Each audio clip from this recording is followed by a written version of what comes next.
মামলায় যারা নিহত হয়েছেন তারা যেমন ভিকটিম, সেই পরিবারগুলো যেমন ভিকটিম, অনেক আসামি, নির্দোষ আসামি যারা খালাস পেয়ে 16 বছর জেলে আছে, যাদের বিরুদ্ধে হত্যা মামলা প্রমাণিত হয় নাই, এইরকম প্রায় 256 জন আসামি যাদের 10 বছরের সাজা হয়েছিল, তারাও কিন্তু এই মামলায় ভিকটিম।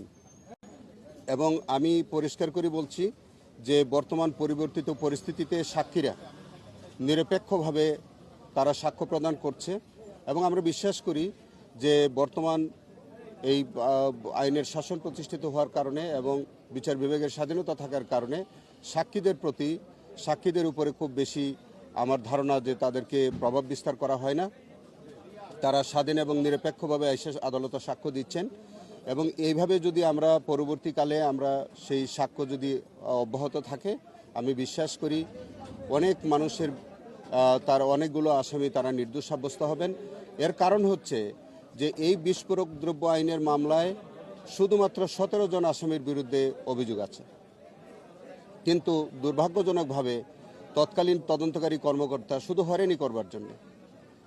শুধুমাত্র হয়রানি করবার জন্যে এই 800 সাড়ে 800 আসামিকে অন্তর্ভুক্ত করে একটা চার্জশিট দিয়েছে, যদিও তিনি চার্জশিটে নিজেই বলেছিলেন যে শুধুমাত্র বিস্ফোরকের অভিযোগ আছে 17 জনের বিরুদ্ধে।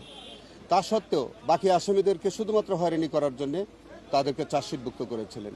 আমরা বিশ্বাস করি যে বর্তমানে যে বিচার কাজ চলছে বিস্ফোরক দ্রব্য আইনে, সেখানে মাননীয় আদালত এইগুলো বিচার বিশ্লেষণ করে তিনি ন্যায় বিচার করবেন। আমরা বিশ্বাস করি যে যারা 10 বছরের সাজাপ্রাপ্ত ছিল, যারা খালাস পেয়েছিল, এই আসামিগুলোর জামিন হবে আমরা বিশ্বাস করি।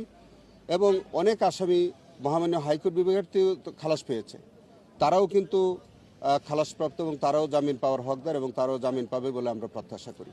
আজকে তারা প্রসিকিউশন যে কথাটা বলছে যে একটি সত্য বিষয় বলি আপনাকে, 278 জন হচ্ছে ট্রায়াল কোর্ট থেকে এবং অনারেবল হাইকোর্ট থেকে পরিপূর্ণভাবে খালাসপ্রাপ্ত। সেখানে আমাদের আজকের ট্রায়াল কোর্ট বিজ্ঞ আদালত 178 জনকে জামিন দিয়েছেন। তার মানে হচ্ছে যে অন্তত খালাস পাওয়া, উভয় আদালত থেকে খালাস পাওয়া আরও 100 জন এখনও বেরোতে পারেনি ওই আদেশের বলে। একইভাবে যাদের কোনো নামই ছিল না হত্যা মামলায়, যারা কেবলমাত্র এই বিস্ফোরক মামলায় এসেছেন, তারা তো সঙ্গত কারণে, যেহেতু 11 থেকে 1150 জন সাক্ষী, মাত্র আজকে 287তম সাক্ষীর সাক্ষ্য হয়েছে। তার মানে এই যে লং ডিলে কবে সেসবে তার কোনো শেষ নেই। ওনারা জামিনের হকদার ছিলেন, তাদেরকে আজকে জামিন দেওয়া হয়নি। বলছি যে সব কিছু মিলেই আজকে জামিনের যে প্রেক্ষাপটটা যদি বলি, তাহলে একটি তদন্ত চলছে, সেই অবস্থায় এই মামলাটি চলমান। এই মামলাটির আজকে যেটা হওয়া উচিত ছিল, সংখ্যার তথ্যে ভুল হতেই পারে, একই আসামির নাম একাধিকবার